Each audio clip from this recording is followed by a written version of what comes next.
sou Daniela Mascarenhas, eu brinco porque eu sou da era pré-Google. Imagine alguém da era pré-Google agora no digital, né? Eu vim e minha trajetória na advocacia começou em 2002, ou seja, não tinha internet. A internet ainda estava caminhando. A gente estava na época de banner, tentando entender o que era internet. Google, não, tinha o KD. Alguém lembra do KD? O KD era um diretório que a gente indexava os sites e não tinha mecanismo de busca nenhuma, né? E marketing entrou na minha vida ainda muito cedo. Eu sou uma relações públicas, fiz especialização em marketing na GV, depois fiz em gestão na UNB em Brasília, e a gente vai se encantando por esse mundo e não para de estudar nunca mais. Quando eu comecei na advocacia, eu prestava serviço a uma grande holding. O escritório principal era um escritório de advocacia, só que eu nunca conseguia prestar serviço ao escritório. Eu tomava conta de todas as contas, com exceção do escritório, porque, já naquela época, acho que mais ainda, existia um mito de que advogado não podia comunicar, não podia fazer marketing, não entendia o que era assessoria de imprensa, nem relações públicas. Enfim, era um terror. Era o mesmo que você colocar muito medo no advogado. Não, se a OAB descobrir, meu Deus do céu. Então, é muito. Pois é, muito. Bem difícil. Então, eu falei assim, esse pessoal não entende, não sabe o que é comunicação, não sabe o que é que a gente está falando. Então, eu comecei a estudar código, o estatuto da advocacia, as decisões dos tribunais, e comecei a projetar e fazer um projeto para esse escritório. E, quando eles viram o projeto e começaram a entender que era possível, não, mas isso realmente pode. Aí, eles contrataram praticamente imediatamente. E a gente começou a prestar o serviço ainda muito de ordem analógica. Ter um site, naquela época, era um grande diferencial. E o site, mais ou menos. Né? Todo mundo tinha... Na época dos blogueiros, a gente estava começando a ter blog, aqui no Brasil, Blogspot. Né? Então, ter um espaço onde pudesse, um repositório, onde pudesse publicar os textos jurídicos dos advogados, também era um grande diferencial. Só que eu também tinha outros projetos e uma outra atuação por aí. O fato é que quem é da área de comunicação e de marketing sabe que marketing fundamentalmente é pesquisa. Pesquisa para entender como é que funciona a cabeça do outro, o que faz as pessoas a comprarem aquele determinado produto ou serviço, principalmente a entender o que impulsiona essa compra. E que todo estudo que a gente tinha no mercado, e até hoje perdura isso, como professora universitária eu sei, que todo estudo de pesquisa ainda está embasado nas ciências sociais. Você analisa observando o comportamento do consumidor. Só que tinha duas lacunas e frases que a gente viu o tempo todo serem repetidas, que esse estudo ele não contemplava. Uma delas foi escrita e ficou memorável por Steve Jobs. Não pergunte o que as pessoas querem, porque elas não vão saber responder a vocês. Lembram disso? Como é que fica a pesquisa do consumidor num contexto como esse, em que as pessoas não sabem o que querem? Quando a inovação, quando as questões são tão novas que fica impossível das pessoas entenderem o que desejarem. Como funciona isso? Foi então que eu comecei a estudar e procurar outras fontes, né? E me deparei, mais ou menos em 2012, 2013, com o neuromarketing, que é um pouco do que a gente está vivendo aqui hoje, uma mistura de ecossistemas. Aqui, nós estamos vivendo advocacia, tecnologia, gestão, marketing, tentando entender como é que esse público se comporta no digital e como a advocacia vai impactar a partir de agora. Porque a gente não está falando de futuro, a gente está falando de presente. Né? E E uma das questões do marketing é exatamente entender que essa influência que a gente exerce é muito maior, porque a gente precisa entender não só como as pessoas agem, mas como é que a gente impacta essas pessoas. O que faz essas pessoas adquirir esses produtos e esses serviços? Bom, eu encontrei o neuromarketing. Neuromarketing é a fusão de marketing com a neurociência. E não só agregou o que a gente já entendia de ciências sociais, mas trouxe conhecimentos das ciências biológicas, a psicologia evolucionista, a antropologia, a endocrinologia, a neurociência genética evolutiva e a biologia do comportamento. Tudo isso para entender como a gente funciona. E como é que isso aqui foi possível? Também por conta de uma evolução tecnológica. Exames de imagem, eye tracking, eletroencefalograma, ressonância magnética. Mapeando esses exames mais científicos, a gente começou a perceber o que, de fato, biologicamente, impactava o ser humano. Tá? Parece fantasia, né? Mas não é a resposta biológica das pessoas. Porque a neurociência ela trabalha com isso aqui. Por que isso aqui é importante? Porque, embora o tempo todo a gente tenha sido visto como animais sociais, seres sociais, antes de sermos seres sociais, a gente é o quê? Um animal biológico. E todos os animais são estudados a partir da sua biologia. Por que a gente seria diferente? Tá? Então, a neurociência ela admite que o comportamento do consumidor ela não pode ser visto apenas por um ângulo de estudo, que era o ângulo das ciências sociais. Da mesma forma que nós temos uma cabeça extremamente primitiva. Afinal, o nosso cérebro, morfologicamente, ele é extremamente antigo e ele não evoluiu. Ele data de cerca de 200 mil anos atrás. Mais ainda, o que muitos falam sobre gatilho mental, na verdade, para a neurociência, nada mais é do que uma falha cerebral, uma falha nesse processo de adaptação. Por que isso ocorre? Porque o nosso cérebro é antigo, ele precisa evoluir para assimilar as mudanças que acontecem no ambiente. E para que isso aconteça, acontecem algumas falhas, o que ele chama de vieses cognitivos. Tá? Além disso, nós somos antropocêntricos, nós, seres humanos, achamos que somos o centro do universo. Tudo ocorre porque a gente está nele, no centro do universo. Nós aprendemos por meio da biologia, da filogenética, da parte social e da parte cultural também. E não apenas social e cultural, como a gente sempre acreditou. E nós, por sermos seres biológicos, nós também somos seres físico-químicos. O que é isso? Toda a nossa resposta é possível de ser mapeada, porque nós somos seres físico-químicos. Até quando nos apaixonamos, o cérebro responde. Isso não é um desequilíbrio cerebral também, é um desequilíbrio químico também. Né? O que a literatura dizia que o romântico agia de uma maneira, quimicamente a gente estava o quê? Desequilibrado. Não é assim que funcionava?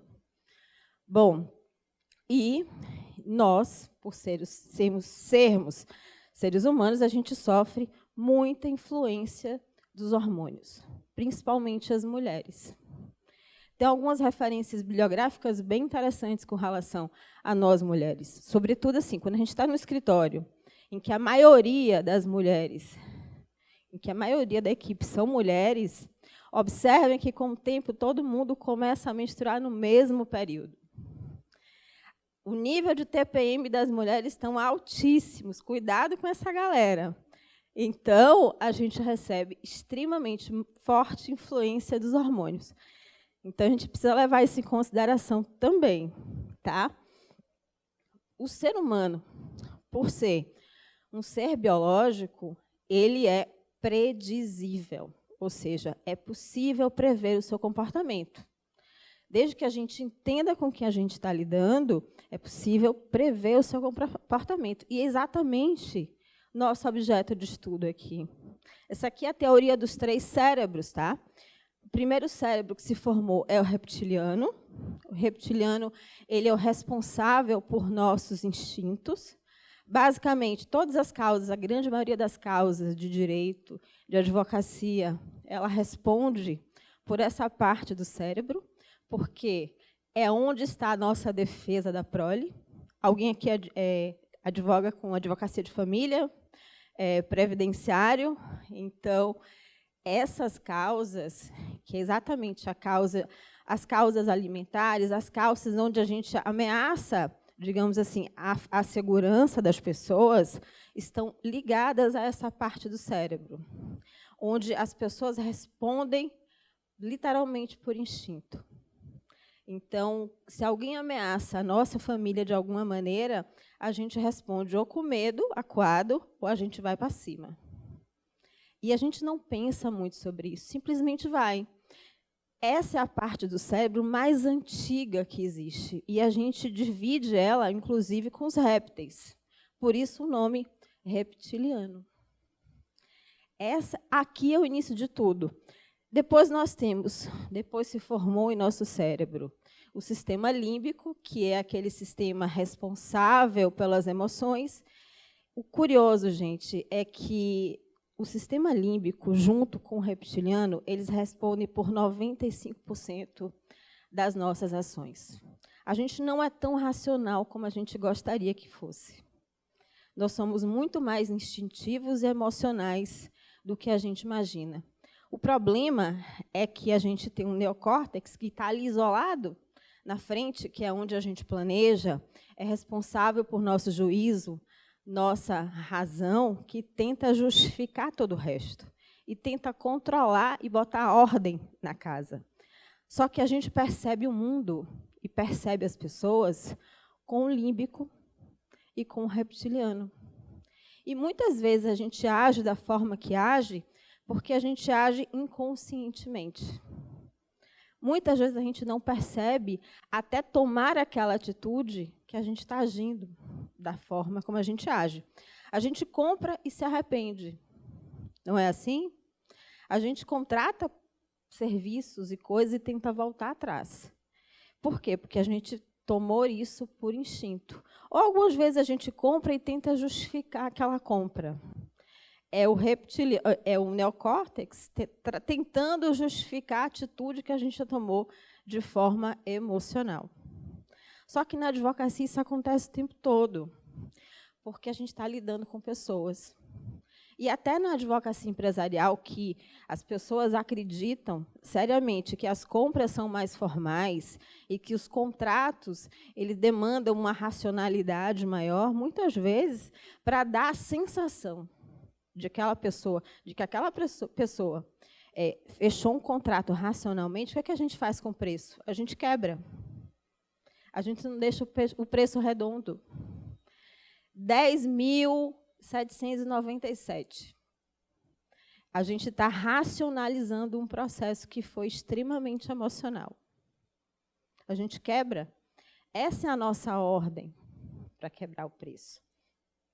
A questão toda, guarda isso aqui. Exatamente por a gente responder o mundo e nosso cérebro ser tão antigo, e 98% do nosso tempo da nossa existência como ser humano, a gente está embasado em 2 comportamentos, o de caça e o de coleta. Guardem isso. O homem, caçador, e a mulher, a coletora. Porque, primitivamente, o homem, para preservar a espécie, ele ia fazer o quê? Ele ia caçar, ele ia tentar garantir o alimento para aquela família, enquanto a mulher ficava em casa, em tese, né, nas cavernas, cuidando da prole. Até que ponto isso é verdade? O fato é que o homem, quando ia caçar, precisava de quê? De foco. Não é verdade? Precisava ter foco, porque qualquer coisinha, o ambiente era hostil. E o que acontecia? Se ele desse um vacilo, um bicho lá pegava ele, matava e ele morria. Virava alimento de algum outro bicho. Enquanto a mulher tinha que ter uma atenção nas multitarefas, porque ela tinha que dar conta dos filhos, eventualmente ela tinha que caçar também, porque ela tinha que, enquanto o marido estivesse fora, ela tinha que manter os filhos alimentados e não podia vacilar com o menino daquele, né? Porque senão o menino daquele fugia e ela perdia, porque os animais vinham e comiam a criança. Então, a atenção dela é redobrada. Espera aí, que já a gente volta. Isso remete ao seguinte. Não quero fazer comparativos, mas isso aqui é o cérebro da mulher e o do homem. Tá? Não é por acaso, e nenhum cérebro é, digamos assim, superior à inteligência um do outro. O fato é que nós conseguimos fazer mais multitarefas do que os homens. Os homens precisam terminar uma atividade para começar outra atividade. E quando a gente chega perto deles, o que acontece? Não, peraí, que está confundindo tudo. Eu estou terminando um negócio aqui, e se eu não terminar, eu não vou conseguir responder isso. Não é isso? No escritório também não é assim? Vou chegar na parte de negociação de homem com mulher, porque isso aqui é terrível. Ocorre que, isso de uma maneira genérica, os homens eles têm um cérebro mais sistêmico. Observe que eles têm uma dificuldade de gravar a data do casamento, a data que começa o namoro, né? E nós temos o nosso cérebro mais empático. Nós fomos criadas, inclusive muitos de nós, para ter filhos e identificar, dentro de um ser, inclusive, que não fala, se aquela pessoa está bem, aquela pessoinha está bem, o que ela está sentindo. E não é à toa que a gente chega no escritório, o marido e a mulher olha para uma pessoa que está rindo, ele não percebe nada, e a gente percebe assim, pô, essa pessoa não está bem. Não é verdade? Ou então a gente pensa da seguinte maneira, não fui com a cara dessa pessoa. Isso é instintivo, gente. Isso é o reptiliano falando. Não fui, não topei com a cara dessa pessoa. Nossa, que mulher, que terrível, que pessoa nojenta. Essa mulher está sendo falsa comigo. Não é assim? O homem também. Você está dando risada, mas isso é verdade. Isso é verdade. O fato é que negociar num ambiente de escritório com homem e com mulher é completamente diferente. E a gente vai entender um pouco disso já já. Tá? Deixa eu voltar aqui, onde eu estava, que ainda estava na área das pesquisas, aí eu avancei. Claro que, além do cérebro, a gente tem dois fenômenos que agem no nosso organismo, também diz respeito ao neuromarketing e à neurociência, que são os hormônios, que é aquele sistema que faz e que nos impulsiona a agir. A gente age não tão harmonicamente, mas a gente age em função dos hormônios da gente. E uma outra questão é que a nossa área intestinal, que é o nosso segundo cérebro. Quem não sabia disso, é onde a gente tem, depois do cérebro, a nossa maior terminação nervosa, está no intestino. É onde acontecem as piores cagadas, literalmente. Literalmente. 95% da serotonina, que é um neurotransmissor, ela é produzida no intestino. Daí a importância do ambiente de trabalho se fornecer lanches mais naturais. Um mamão, uma fibra. Para quê? Para que, quando a secretária atenda aquele cliente na recepção, ou um advogado atender aquele cliente, a gente não esteja com raiva. Porque a pessoa chega lá, já chega com medo da autoridade, medo de advogado. A pessoa não vai num shopping para contratar um serviço jurídico, concorda? Ninguém vai alegre. Você vai resolver um pepino, vai resolver alguma coisa. No geral, as pessoas têm medo até de justiça. Não, doutor, não quero que entre, não, tente negociar. Ou então entra assim, eu quero ferrar com aquele cara. Ele me tirou tudo, e eu vou tirar pelo bolso. Eu quero que a senhora arranque tudo dele. Não é assim? Na família, advogado de família não passa por isso? É um do extremo ao outro. A gente precisa entender esse perfil de cliente, porque, normalmente, a nossa secretária ou a pessoa que vai fechar o contrato, que recebe esse primeiro impacto, tem que passar a segurança para diminuir o medo, diminuir o estresse dessa pessoa, para a gente conseguir conversar e dialogar. O fato é que, deixa eu passar isso aqui para o fato, é que nessa negociação a gente precisa diminuir o que a gente chama de flow. A pessoa que está com muito medo, ela precisa de quê? De calma, para conversar com o advogado em seguida. Ela precisa entrar no clima. O que, que ajuda? A gente tem uma outra área do cérebro chamada amígdala. Essa amígdala é que trata dos nossos medos. Quando a pessoa chega com muito medo para fechar com você, normalmente você tem que fazer ela relaxar, sonhar. A música ajuda, mas não é a música que você gosta. Não é o pagode que a assessora e que o escritório gosta. É a música mais adequada ao perfil do seu cliente. É a música dele. É a música que ele gosta. Outra coisa, não é uma música alta. É uma música que o nosso ouvido percebe, mas é uma música muito tranquila, para deixar ele tranquilo. Um ambiente claro, ao contrário de muitos escritórios de advocacia que apostam no escuro, também acalma o cliente. Ele não deixa o cliente tenso. Roupa vermelha, já está provado cientificamente, ela causa hipertensão arterial. Então, evite a utilização de roupa vermelha. Não é à toa que mulher usa roupa vermelha em motel, para subir a pressão, literalmente. Tá? Então, assim, evita isso. A gente lida com tons claros. Maquiagem bem leve também faz parte do processo. Por quê? Porque uma pessoa muito branca, ela, para a gente que é um ser biológico, parece que a pessoa está de hepatite, amarela. Então, mesmo que não esteja de maquiagem, dá uma chuchada na bochecha para ficar rosinha, porque parece que você está mais saudável. É a nossa resposta biológica a esse primeiro contato inicial. Tá? Oi? Pretinho básico pode, mas móveis assim, claros, para você ter um ambiente mais calmo. Outra coisa, pé direito alto para acalmar ajuda. Numa reunião de equipe, quando você vai, por exemplo, apresentar um projeto novo, que você quer acalmar o pessoal e não quer ter muita resistência, pé direito alto, móvel claro, em um ambiente não tão gelado, o que ocorre? As pessoas sonham junto com você. Você faz a galera sonhar junto com você. Você quer chamar um cliente para fechar um contrato?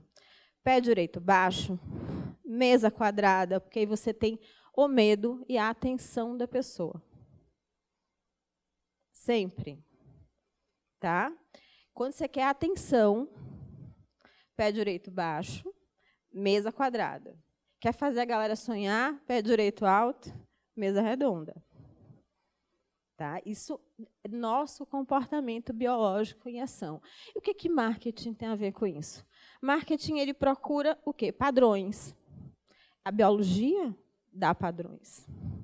Certo? Não é à toa que de 80% a 90% do nosso comportamento ele acontece abaixo dos nossos níveis conscientes. A gente percebe do ambiente, a gente percebe o ambiente pelo sistema reptiliano e límbico.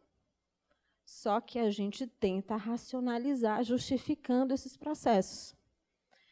E se a gente recebe, tem uma influência de 80% a 90% de processos inconscientes, como é que a gente lida com pesquisa? Como é que a gente entende que gatilho mental é responsável pelo quê? Ocorre que boa parte dos nossos processos e como a gente responde ao ambiente, ele está ligado aos nossos instintos. Aqui, nem marketing, nem a gente mesmo entende. Simplesmente a gente reage. Quando alguém ameaça o nosso futuro, quando alguém tenta tomar um bem da gente, por exemplo, num divórcio, ou numa ação trabalhista, que você sente que a outra pessoa está sendo abusiva, não pagou seus direitos. Enfim, quando você se sente ameaçado, você tem, normalmente, duas reações. O medo, o de se acuar, ou sua resposta o outro ponto, a agressividade. Você parte para cima. Aqui é um instinto falando. Como é que você, advogado, vai lidar com esses dois extremos? Tá? E outra, homem é diferente de mulher aqui. Não esqueçam disso. Como é que vocês, advogados, vão lidar com esses dois extremos? Primeiro, quem está com medo, você precisa... Qual o primeiro sentimento? Acalmar essa pessoa para você conseguir dialogar com ela. Segundo momento, quem está com nível extremamente de estresse, você também precisa acalmar a pessoa e trazer o low para você conseguir dialogar com ela. Alguém conduzido por hormônios, eu não estou falando, nível de testosterona alto, bem homem, né? Mas mulher também tem, eu sou um exemplo disso. Aquela pessoa que gosta de levar vantagem em contrato, aquela pessoa brigona, sou eu. Aquela pessoa briguenta, aquela pessoa que gosta de levar vantagem, aquela pessoa que argumenta até o final da negociação, essa pessoa sou eu.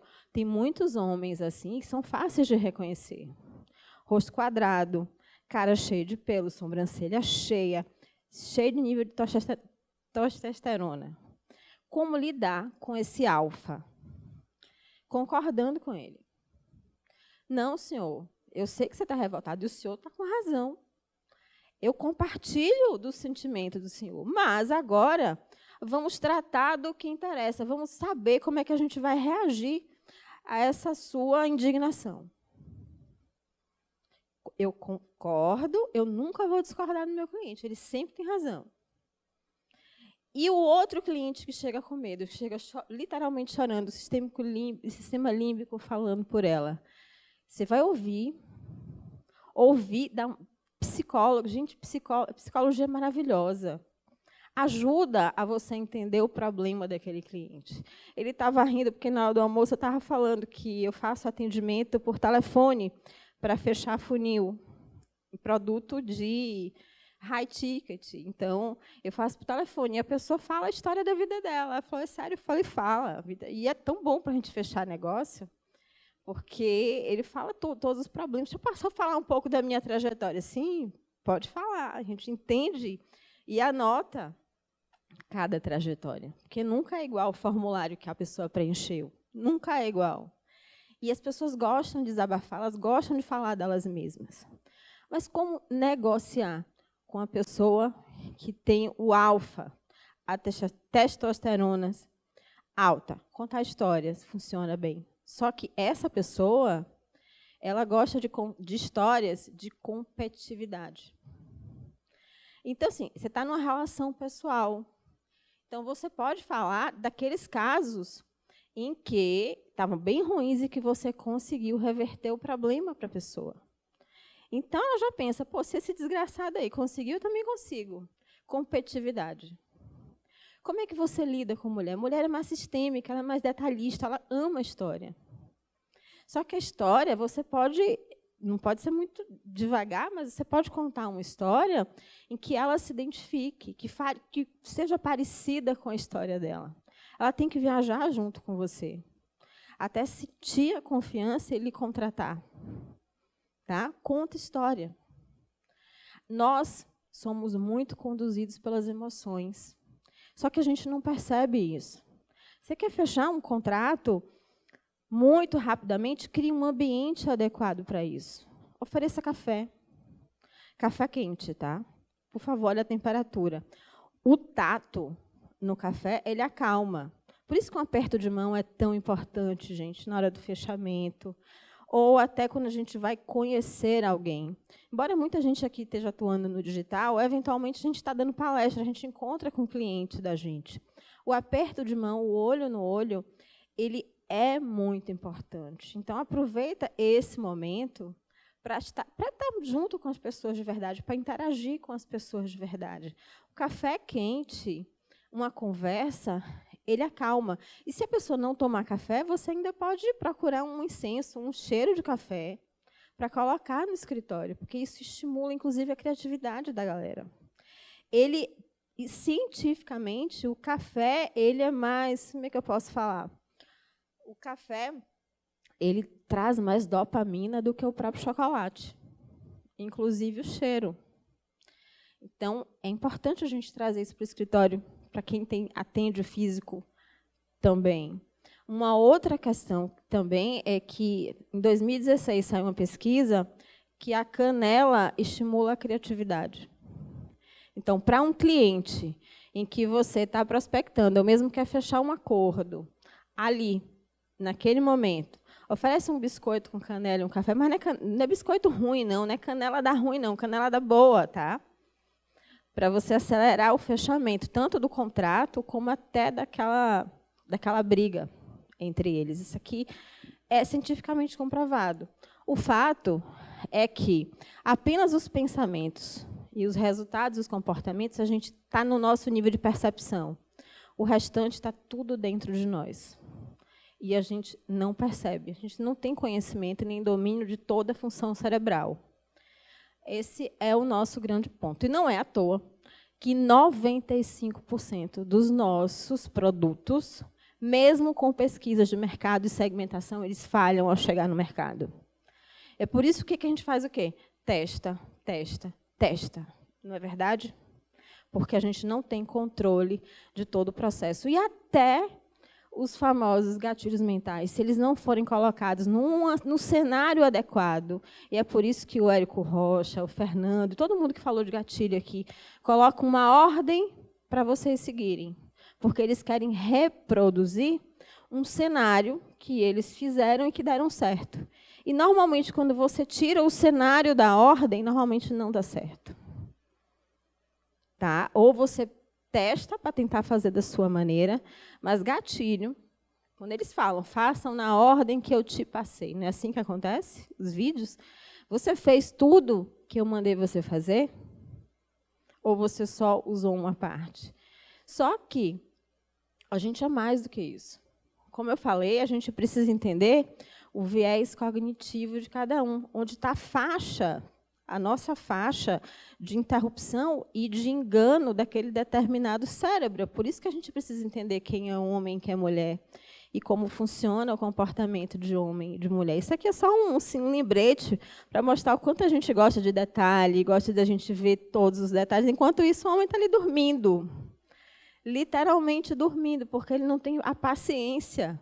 Qual homem que vai para o shopping acompanhar a esposa ou a namorada e tem paciência de ficar ali do lado? É raro, né? É raro. Ele deve ter hormônio feminino aí.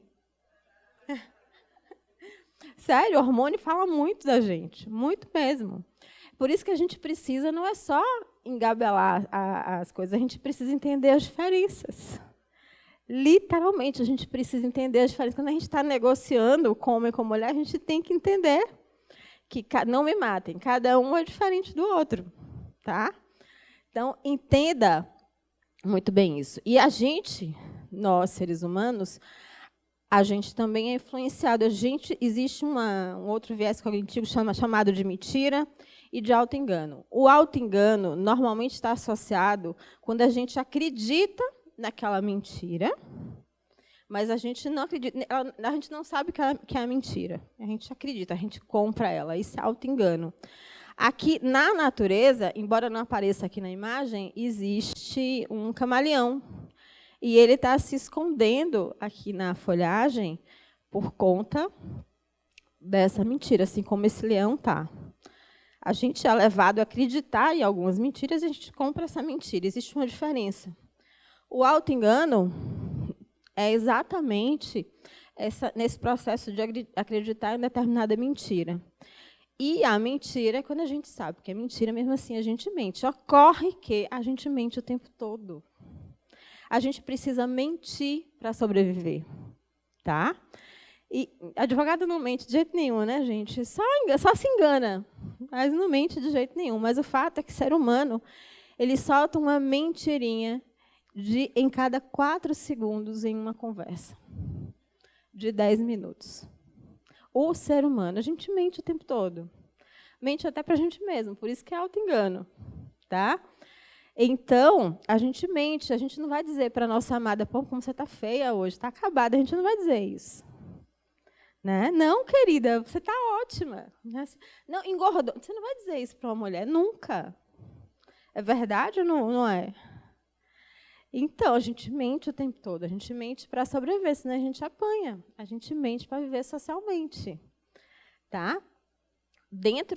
já falei sobre isso aqui, mas assim, existe um estudo muito mais profundo sobre mentira, da Bela de Paulo, e que ela coloca que a mentira é muito mais persuasiva e crível do que uma verdade. Isso, inclusive, é importante na hora do advogado construir um depoimento, preparar uma testemunha. Porque a mentira ela é contada em ordem cronológica. Por quê? Para a pessoa não se perder. Então, você precisa remontar os fatos. E quando você vai construindo isso, você também vai construindo todo o processo de persuasão para a audiência ou, enfim, para o júri, para que seja. Você vai construindo esse processo de persuasão. E que a mentira, a verdade, por outro lado, embora seja verdade, ela não tem compromisso. A pessoa está tranquila, está dizendo a verdade. Então, ela não tem esse compromisso da cronologidade, ela não tem esse compromisso da persuasão. Então, ela simplesmente vai colocando os fatos do jeito dela. E, por conta disso, ela é muito menos persuasiva e menos efetiva do que uma boa mentira. Para construir uma boa mentira, ela precisa ter elementos de verdade, senão a pessoa se perde, tá? O problema é que essa pessoa precisa estar muito bem preparada para digamos assim, para ser interpelada por pessoas de autoridade. E é aí que muita gente tem medo, se fecha e não sai absolutamente nada. Lembra daquele processo de calma? É preciso preparar essa pessoa emocionalmente antes. Sempre. Tá? Outras formas de mentira. Nem vou colocar isso aqui. Gente, isso aqui é mentira, tá? Literalmente, isso aqui é mentira. E a gente simula essa mentira o tempo todo na nossa vida. São pequenas mentirinhas que a gente acha, não, mas isso é convivência social. A gente mente, literalmente, inclusive, quando a gente vai negociar com as pessoas. Uma outra questão, inclusive faz parte da nossa vida. Outra questão que também diz muito com relação aos gatilhos mentais são os vieses cognitivos, são aquelas falhas que o cérebro tenta se adaptar. Uma delas é a nossa incapacidade de pensar a longo prazo.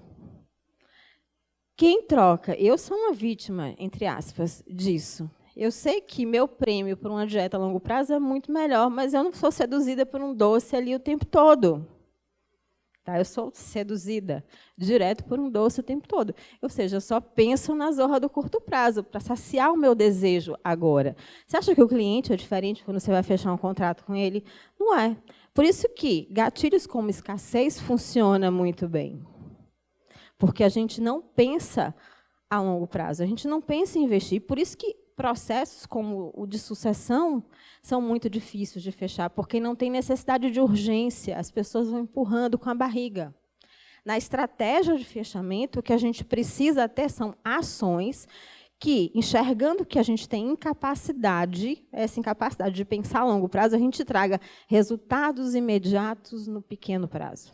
Ações imediatas no pequeno prazo. A gente tem que vender isso muito bem para o cliente. Porque o cliente não investe. Por que é tão difícil vender consultoria? Por que é tão difícil você vender preventivo? Porque o cliente não pensa no longo prazo. Você tem que remodelar essa ideia e trazer isso para o curto prazo, para a vantagem de curto prazo. Tá? Porque a gente precisa satisfazer uma necessidade do agora, do urgente. E depois pensa no longo prazo. Sempre. Tá? E por isso que essas frases no marketing que a advocacia não pode usar fazem grande sucesso. Compre agora. Só hoje. Black Friday usa muito agora, é muito isso, né? Só últimas unidades. Isso faz muito sucesso. O que a gente pode fazer isso na advocacia? Trazendo a urgência. O sentimento de urgência. Qual é o dano? Quando a gente trabalha marketing digital, marketing jurídico digital, e quem está comigo na rede está muito acostumado a falar disso em fase A do meu cliente, fase B e fase C. O que é isso? É a construção que eu faço mentalmente de cada persona. Vamos pensar o seguinte, o cliente na fase A é aquela fase que ele está agora, aquela fase que ele não lhe contratou. Como está aquele cliente? Está preocupado, ele está sem dormir, ele está preocupado com o futuro dos filhos, ele está preocupado porque ele não vai conseguir pagar as contas no final do mês, ele está preocupado com as implicações, ele recebeu uma notificação, ele está preocupado com as implicações dessa notificação a curto prazo. Essa é o plano A, é o plano mental do meu cliente nesse plano A. Qual é o plano B? Qual é o meu cliente no plano B? Sou eu entrando na vida dele. Eu, advogado, entrando na vida dele. Qual o impacto que eu causei na vida dele? Está tranquilo, já resolveu o problema, já está voltando a dormir à noite, né, Fernando? Já está voltando a dormir à noite. Esse é o plano B do meu cliente. É a tranquilidade que eu estou vendendo para ele. E qual é o plano C do meu cliente? É aquele que ele não tomou a decisão agora. É aquele que ele é o pior cenário possível, é o fundo do poço. Eu preciso entender esse cenário para mapear esse viés cognitivo e vender a ele no momento do fechamento. O meu plano C é quanto custa não tomar atitude nenhuma. Quanto custa ele ficar do jeito que está. Esse é o ponto. Um outro viés cognitivo que está muito relacionado à questão de marca, a de autoridade também, mas está muito relacionado ao nosso fechamento, ao nosso convencimento, que é o efeito dotação. Gente, todos nós gostamos de ganhar alguma coisa. Só que nós, seres humanos, a gente tem muito medo, até 2,5 vezes mais, de perder do que ganhar alguma coisa. Mostre o seu cliente o que ele está perdendo. Por que a gente paga mais caro para recuperar um carro que já está lascado do que comprar um carro novo? Isso é sério. Por que a gente paga mais caro para renegociar um apartamento que está empendurado do que desistir ou renegociar, pegar um distrato e investir numa coisa nova? Porque a gente odeia perder. Mais do que ganhar, a gente odeia perder. Pensem nisso e que estratégia vocês vão utilizar na hora de mostrar ao cliente no fechamento o que eles estão perdendo se não tomar uma atitude agora.